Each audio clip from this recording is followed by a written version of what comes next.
Well, I'd like to welcome you and I here. My name is Mike Griffith with Exact Metrology. I've been doing metrology work for approximately six and a half years now. Um, I've been with Exact for 1 year, pretty much to this date. What I'll be showing you guys today is a full two scans and a scan alignment to a scan, and then also a alignment of the two scans to a CAD model. We will be using PolyWorks 2016 IR build 3.1. We'll get right into it right here. So this is the PolyWorks Workspace Manager. This is the first window you will see when you open PolyWorks. I will show you here right now. So we'll just grab our PolyWorks icon here. We'll double click and it'll open. The PolyWorks Workspace Manager is probably the main file cabinet, as you could call it, for PolyWorks. It stores all the information for your projects into one file. Once you are in there, you'll be able to see your scans. You'll be able to see any of the work that you've been doing. So I'm going to open up the workspace that we've already started. This is the wheel inspection scan. As you can see, I have one IM inspect file. This is the wheel inspect scan, and then two scans. And the IM inspect is right here, the button for that. If you just click that, it'll create a new project. Just like so. And now you can see we have an untitled right here. You can have multiple of these up. If I open up the wheel scan, I can have two open at once. And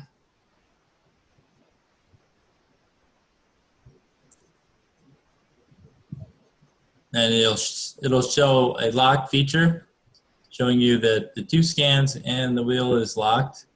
That means that they're in this window. As you can see, I have two scans and my project here. The first thing I'm going to do is I'm going to show you how to start a scan. So the first thing we're going to do is we are going to go down here to the bottom, and you can have multiple scanners that are in your system. If you do not see your scanner in your system, you can go back into your PolyWorks Manager and click on Tools, Options, and Plugins. And as you can see here, these are all the scanners and systems that are supported with PolyWorks. We have multiple ones for the systems that we use in our house. Once you have your system plug-in ready, you will click on the scanner, and I will be using a PolyWorks simulated line scanner today. Once you open the window up, generally you won't see this window right here. That's just for this instance of the line scanner. You can have your surface name here, and we can label that the top wheel.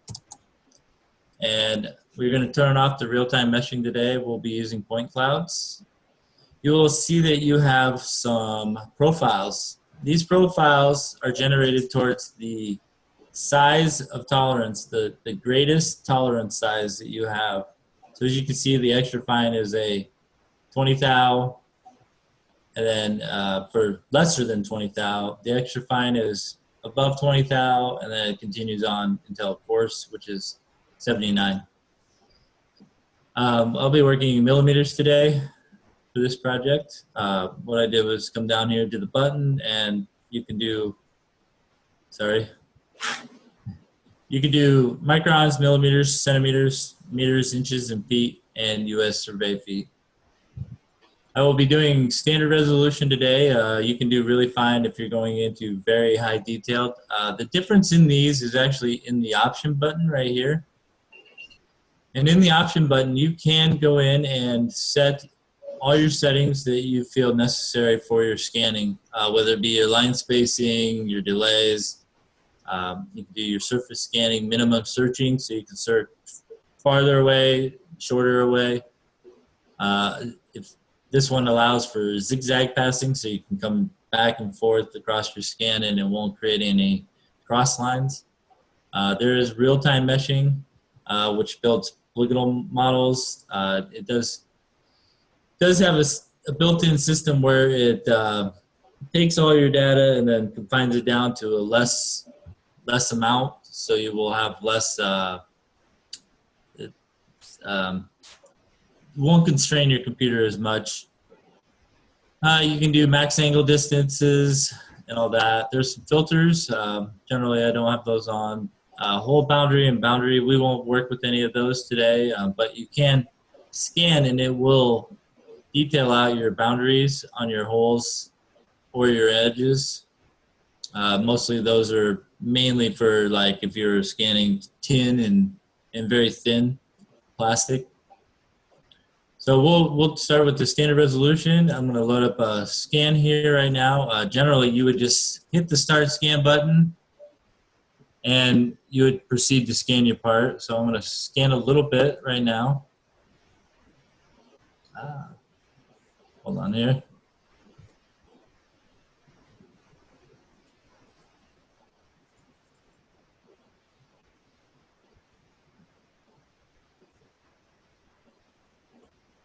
Oh, sorry. I need to do a new one.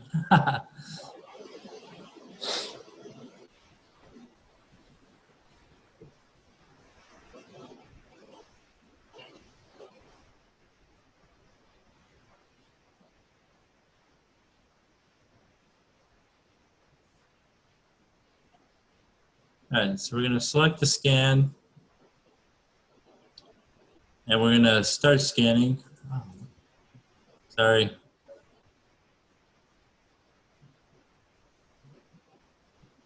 I just had that working a minute ago.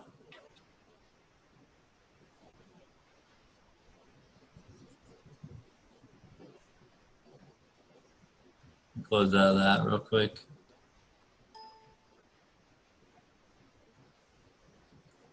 Sorry about that. It won't scan because I had the other window open and the scans were being used by that. Sorry about that.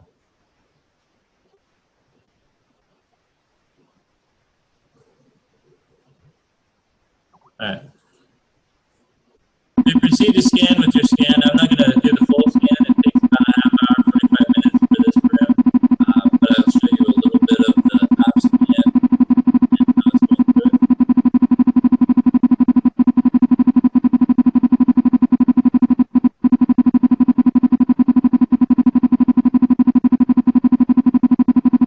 Now let's say we are done scanning right now. You will hit your end scan and close out that window. You'll see that you have surface scan 1. You can click in the window just like this and you can label that. Or if you would like, you can also right click and hit properties and you can go up to the top and label that also.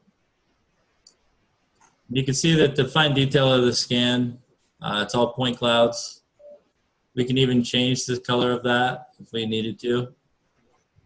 You can use multiple colors, whatever deems necessary for your work. Once you are done with your first scan, we're going to flip the part over. So you're going to come down here to Move Device. And we are going to click on Move Device. And it's going to be position 2. And we're going to hit Custom. You can do target matching, material and temperature numerically. But for the scanning, because we have not probed anything or have anything to go off of, you need to select custom. We will hit OK with that. And down here, next to that is your device positioning targets and our device positions right there. Position 1, we're going to label that as our top wheel. And position 2 will be the bottom wheel. Once you have made your secondary move of your arm, you can either move the arm or you can move the part in this also. This is kind of a leapfrog per se. It's generally used to move around parts and flip the part over. Once we're done with that, you're going to come back to our scanner and we're going to load up our secondary scan. And then we would get the secondary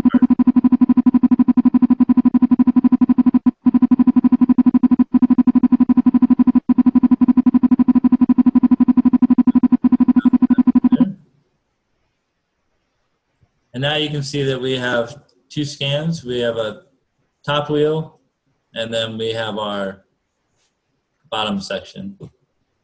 And I'm going to move over to the other screen where I already have them fully scanned in. Labeling is a necessity for when you're doing stuff like this. It's very wise to stay organized. You can see that I have my two scans there now. The scan one was the top of the wheel. I'm going to label that top, and then our scan two, I'm going to label that bottom wheel. And you can see fully we have the bottom there, and then we have the top. I did notice in the scans that was done for us, there was a little bit of choppiness in this one. I have to find it again. Right there. Sometimes you will get these. That was a misscan right there. In this section right here. What we're going to do is I'm going to show you how to remove that. Sometimes you have to remove parts of your scan that will affect the scan. So we're just going to hit the space button. We hit the space button, we get this select elements here on the side. The first is your paintbrush tool. Looks like a little paintbrush. You can mouse wheel, go big and small, and you can just highlight that area. And anything that it's highlighted, you can now delete if you'd like. The other one is just a freeform, so it's just kind of a lasso tool where you just lasso around. We also have a line tool. You can come in and select a line tool like that.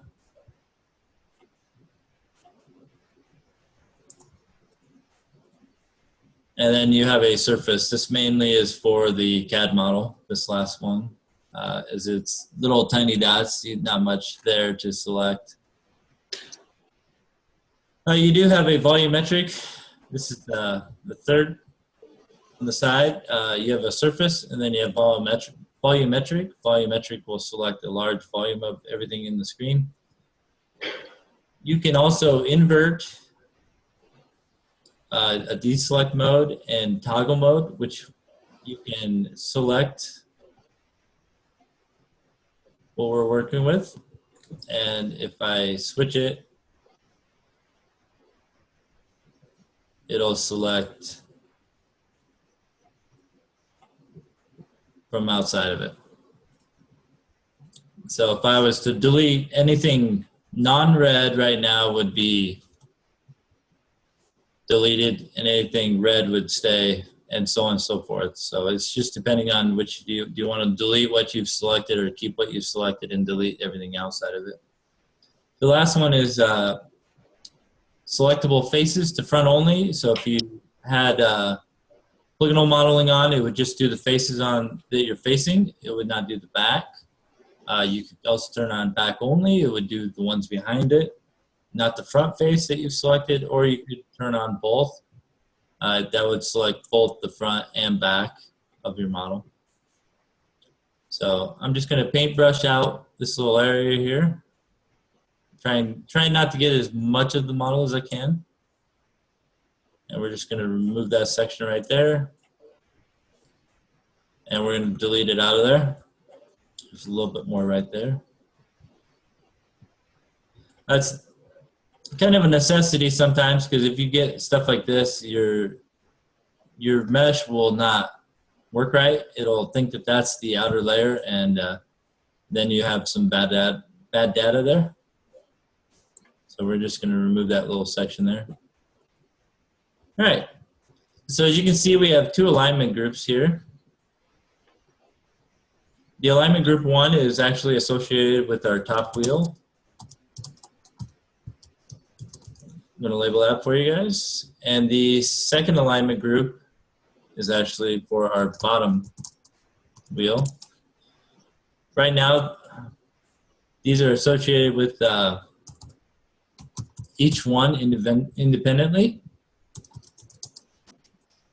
So if I did anything to the bottom wheel, it would only work in the alignment for the bottom wheel and the top wheel for the top wheel. Once we've got both of our models in there, we're going to come up to the top. I have a quick question. Yeah, sure. How do you make new alignments? New alignments, that's the same as move device. So each time that I do a move device, it is an actual alignment to the actual machine, and it'll have a new data alignment. There also is alignments up here at the top too, and we're going to move on to that. You can have multiples. You can have a very large amount of data alignments if you want. You can have 30, 40, 50 different ones if you want in one project. Okay. Each one is kind of, it's definitive upon if you're on the CAD or if you're working with scans. So if I continuously move device and I did another one, I could have 3 scans, three alignments each time that I move my device. And you can see here in device positions, position 1, 2, and 3. So you could set multiples. It just varies on how many scans you want to do. You could do 10 scans for one part, and then you would have to stitch each one of those together, like we're going to be doing right now. Okay. Does that make sense? Yep. All right. I'm going to remove these real quick. All right. So now we're going to select our 2 scans up here at the top. You can see that they are active scans by the green arrows that are next to them. We're going to go up to our alignments, and we scroll down to the first tab. The first tab is best fit data to reference objects. What that means is that's data are the scans and reference is the CAD model. The next tab over is best fit data to data. So we're going to click on that. And this allows us to align both scans to each other in space, definitive upon which position we want to work with. Right now we have active right now our position 2, which would be the bottom wheel alignment. So that'll be our main wheel. So data object to align to is going to be the bottom wheel. We're going to uncheck the top wheel.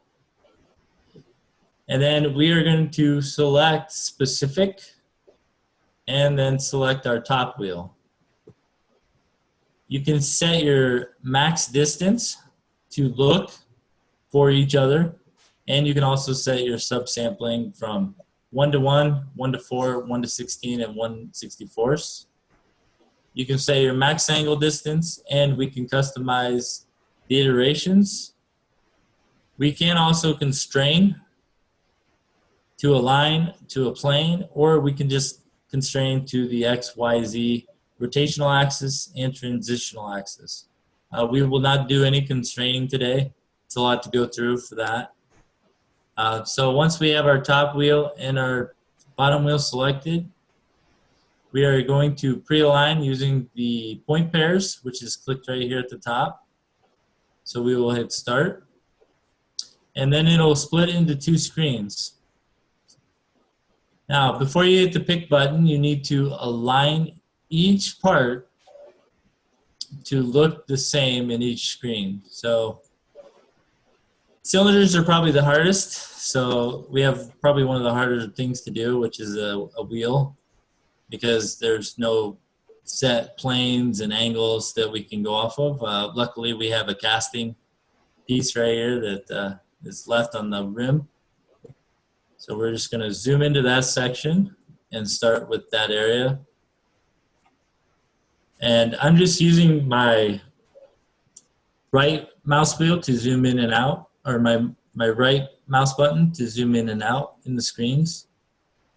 The middle mouse, if you click and hold down, you're allowed to move freely like this. And if I click on my left, you can rotate. If you hit your shift button, you can also rotate this way and use your right mouse button. And you can use that in both of these. If you use your control Control will pretty much do the same as just your normal wheels or buttons. So we're going to line these up pretty close. The software algorithm is really brilliant that you don't have to be like way in and way precise to where we're going to put these point pairs. You can be fairly within an inch and they will find each other. So once I get that aligned, I'm going to hit the pick button right here, and you'll see that we got a little pen tool. With the pen tool, we are going to click on some features that are predominantly the same in each scan so that they can find each other. Fairly simple. So I'm going to click on the corner here, and you can see we have a 1. I'm going to click on the corner here, and we have a 1. So those 2 points will be matched between both scans. And then I'm just going to get about 6 points. Once you start clicking, you need to hit your space bar to switch between the button selector and your movement. And once they are aligned now, you can see that they've moved together in one screen. It's a nice feature they've added in.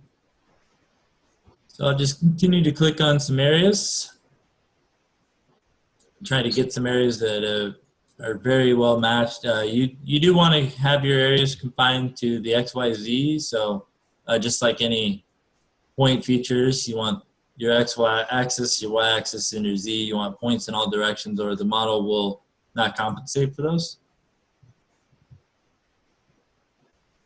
And once I have about 6, probably grab this hole right here. Once I have 6, I'm going to right mouse click, and it'll start my alignment process.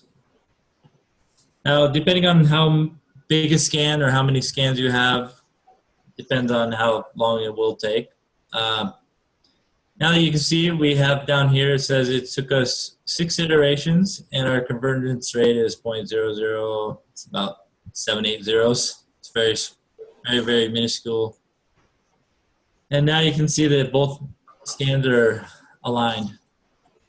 When we go to our alignment now to our bottom wheel on the window, you can see now we have a best fit to data. There's nothing here. What that does is this is the parent and this is the child now.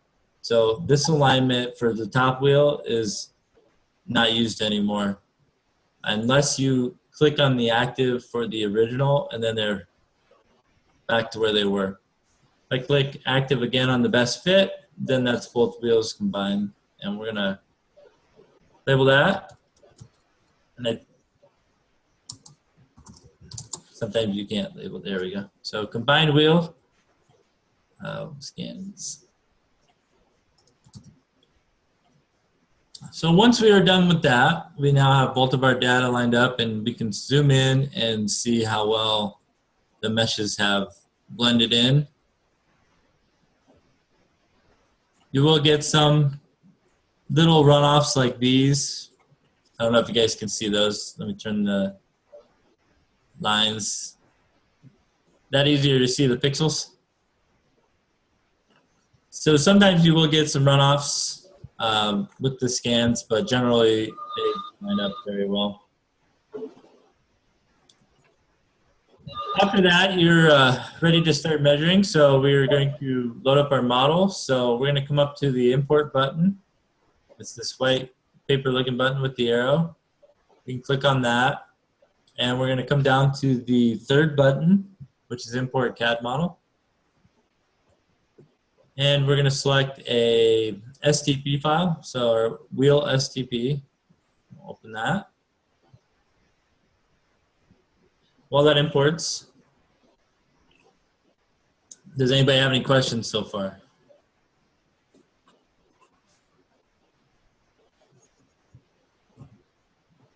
All right.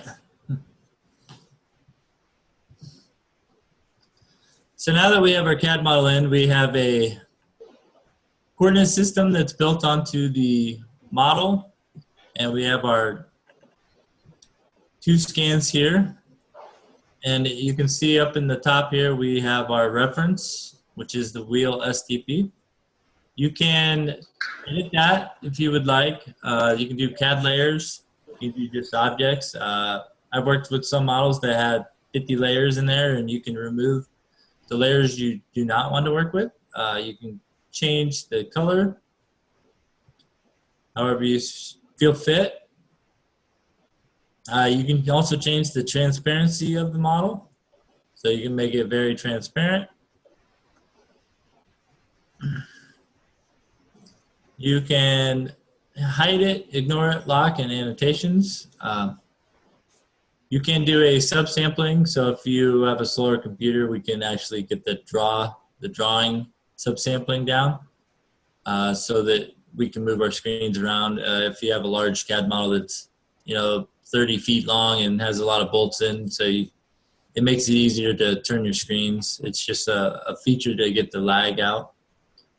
We can do anything with our surfaces, our curves, our units, scaling, and our virtual space.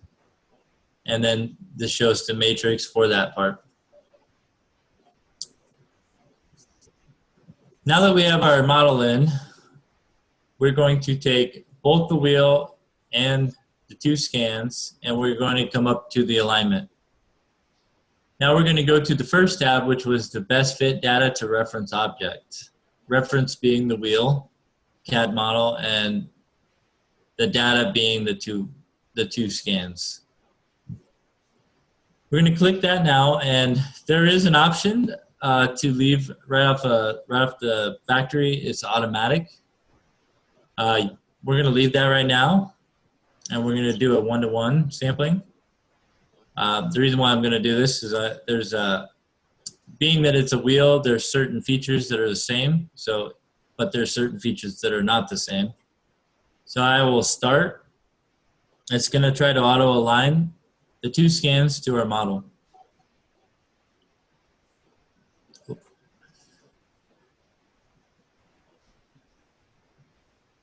As we're waiting, does anybody have any questions? All right.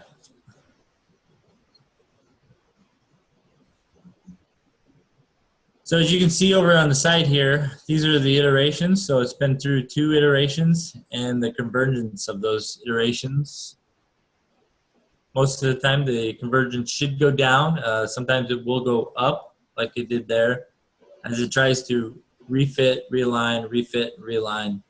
It goes through many stages of trying to align the CAD to the scans when you do automatic.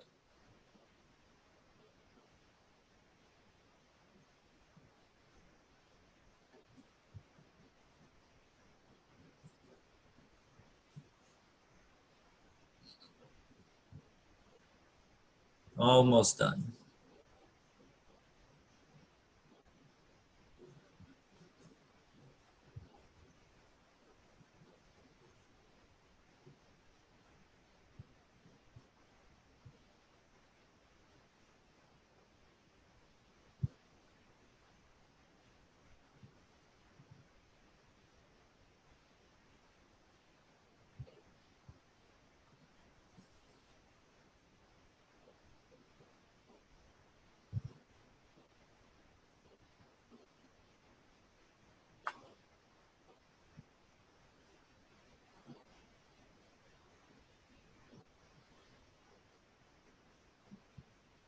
So right down here at the bottom, you can see the alignments in process right now.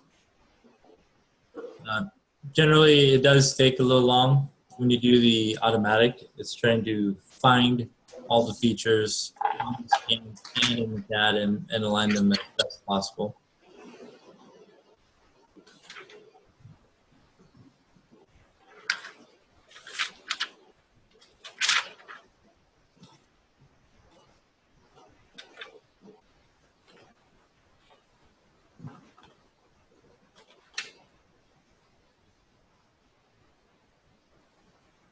You can see we're on our 18th iteration and it keeps moving.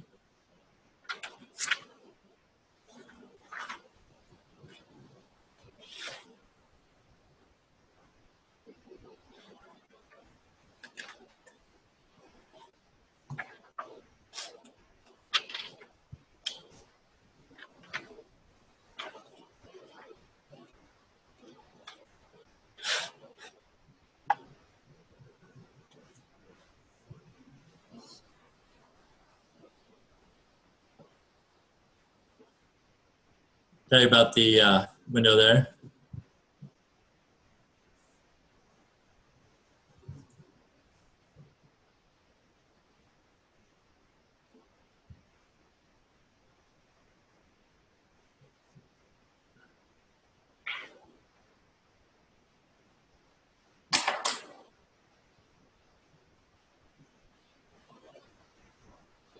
A little longer than it usually does.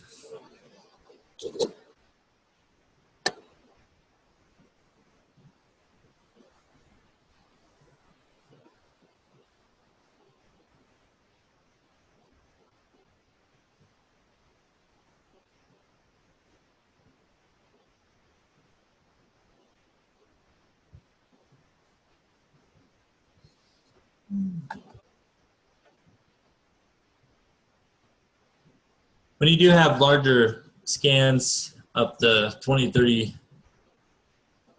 feet long and very large scale projects, sometimes the scans will take hours to maybe overnight to align. I've had several that have been longer than that. I had one that was 2 days.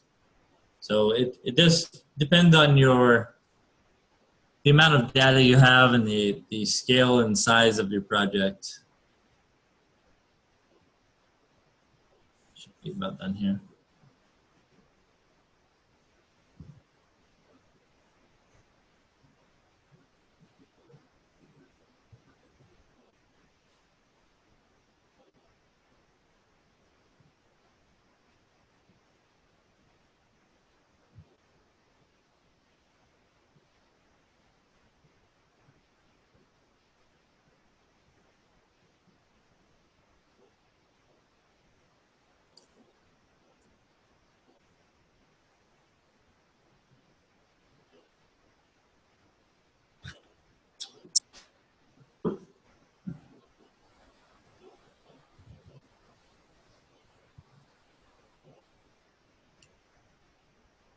So I think standard on my PC, I have 50 iterations. So it's going to go through 50 iterations, it looks like, to try and align. Generally, I would set it to 100 iterations or maybe 200 iterations. If you do have if you're not doing cylinders and point pairs, that gets the best amount that I've seen in the past as far as how many iterations you want to run. You get over 2,000 to 1,000, then you're looking at like probably about a day to 2 days of scanning. All right, there we are. So once we are done, as you can see, the 2 scans are now on top of the wheel. I'm going to turn that transparency back on. You can see our top scan and our bottom scan are now in line with the wheel. But as I said, we have a little bit of glitch right here. So as you can see, the wheel is not actually totally aligned with the CAD per the features that are in the middle here. And you can also probably see that the hole is not where it needs to be.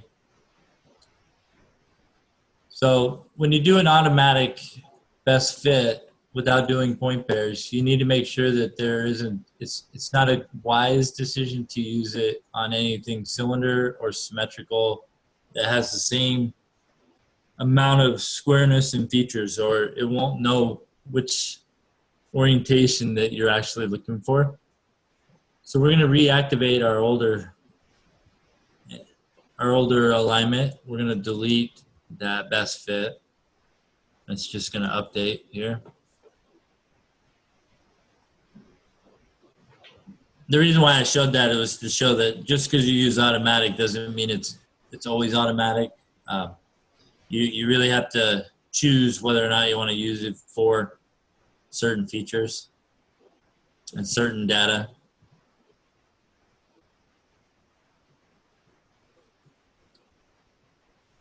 Does that make sense to everybody in the classroom there? Yeah. Okay.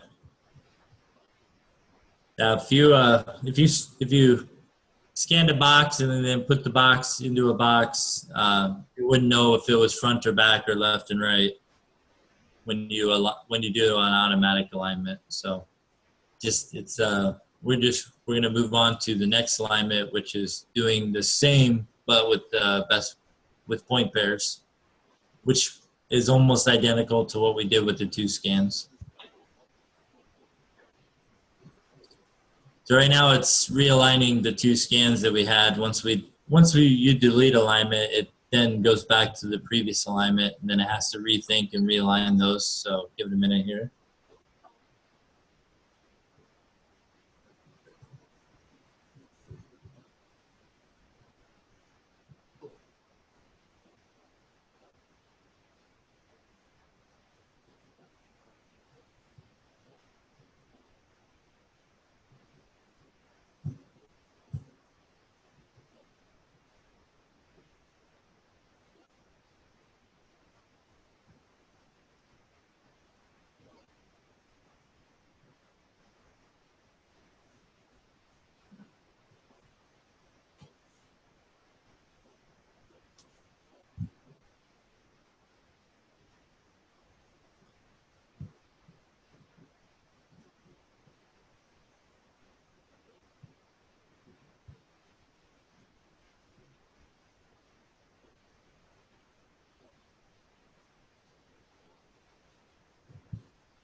I'm just going to stop that.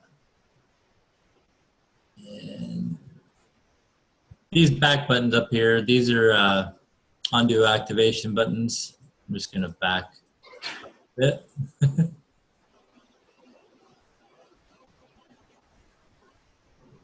There we go.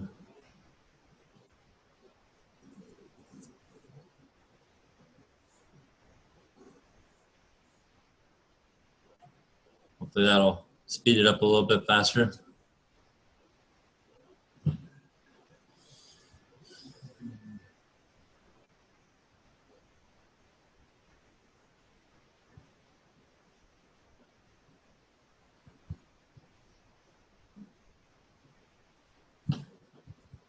While we're waiting, does anybody have any questions about any of the alignments or have any questions of what I've shown so far?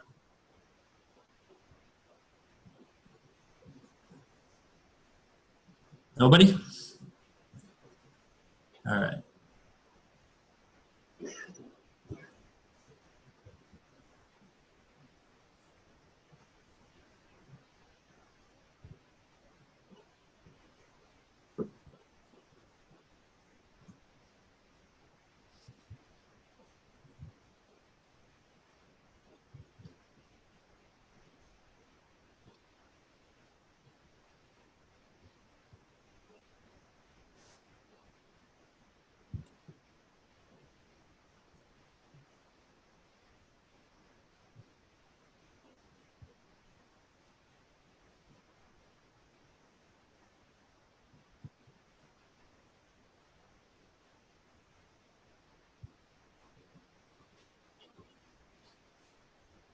Sorry, it's taking a little bit longer.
Well, I'm gonna have to cancel that to continue on.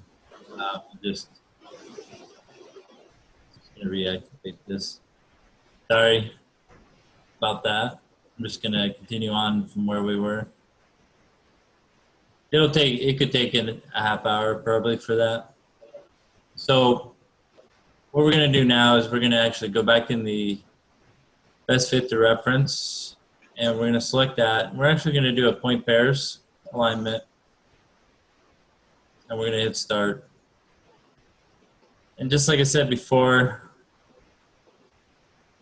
what we're looking for is solid features that define the same on both the scan and the model. So we're going to probably grab that hole, start with the hole there.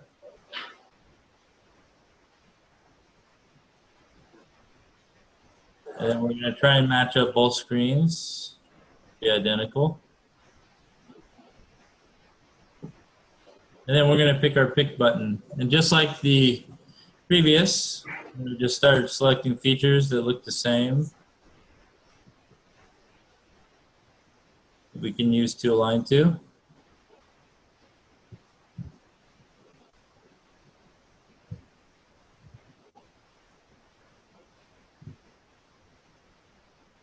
And then we'll right click and then we'll let the alignment process begin. And I'm sorry about that screen with the white.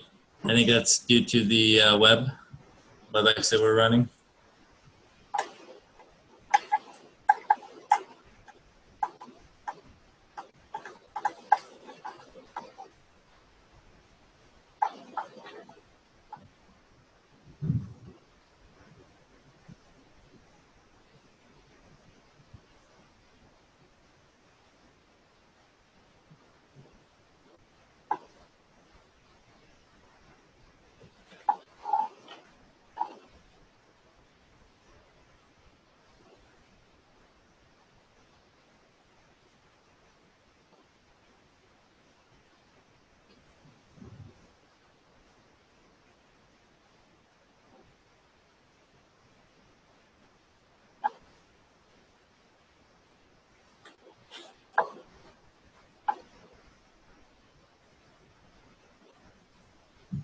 All right, now that our alignments are done, you can see that we have our 2 scans on top of the wheel again, and you can also come in and see the features are now on top of where they need to be, right here. And we can see that our hole is right there. Once we're done with that, we're going to go into the color.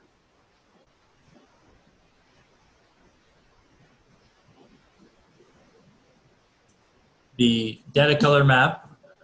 I'm going to select both the top wheel and the bottom wheel scan and the wheel.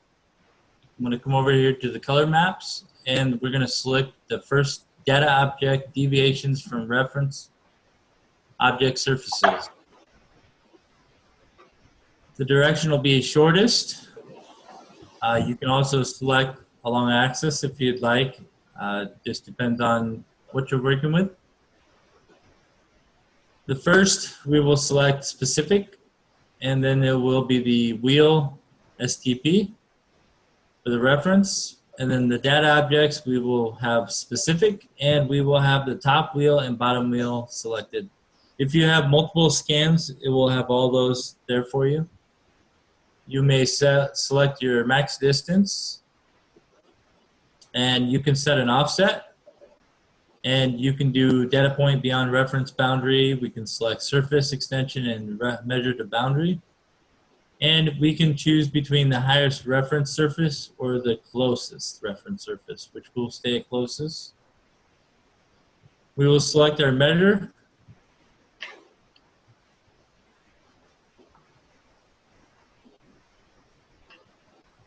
And now our color graph will come up.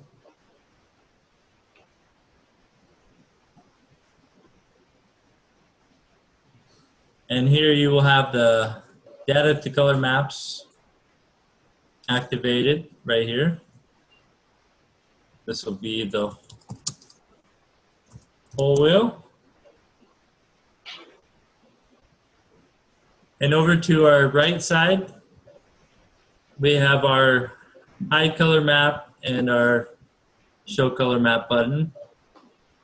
Below that, we have our Create Color Map pointer annotations. If you click this button, you now have a pointer, and you will be able to select features on your part that will tell you its direct distance to the surface of the CAD model from your scans. So as you can see right here, we have a negative 0.186, negative 0.106, negative 0.11. Some features, some inspections just require to have a pass or go, or a pass or fail. Down below here, you see edit color scale. Right now it's on auto range, rainbow. You have a variety of scale types. There's auto range 1. We apply that, it'll look like that. Clearance will look like this. We have a positive negative right here. It's a little harder to see in the red and green. And you have rainbow 240, 25, and then auto range 2. You may also select custom scales and object tolerances. The object tolerances is set if you selected the CAD model. And if we selected a surface like that, let me change the color of this, sorry.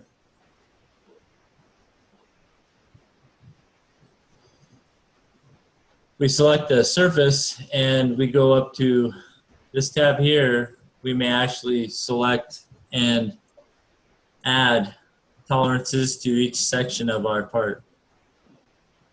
So if I wanted to add a 0.25 upper and lower tolerance limit, I could have that, just like that. And now it's updating.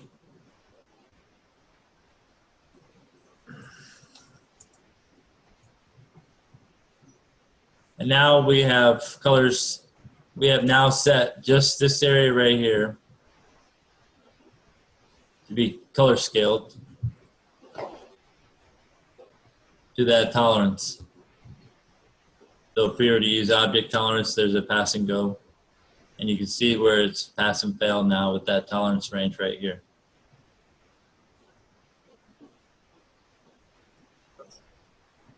You may also modify your custom scales. Go and customize scales. We can actually go in here and I have a custom one here. You may select these buttons on the side. If you right click them, you may set their values. So I could actually put a 3.5 there, and you can see that it's 3.5. We may move these if we wanted to. And we can change the number of colors, so I can put 2. And now you can apply that, and it'll change your color. It's a little high.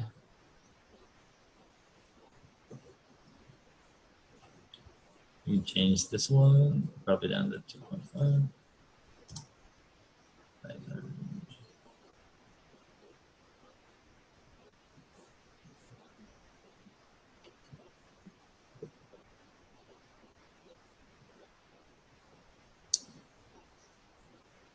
All right. Does anybody have any questions concerning the color mapping?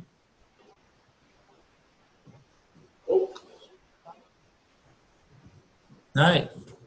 Well, that is it for the webinar.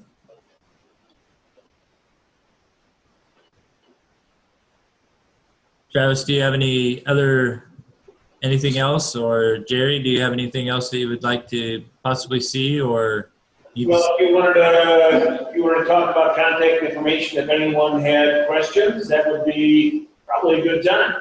Yeah, if anybody would like to contact me, my phone number is 319-333-9398.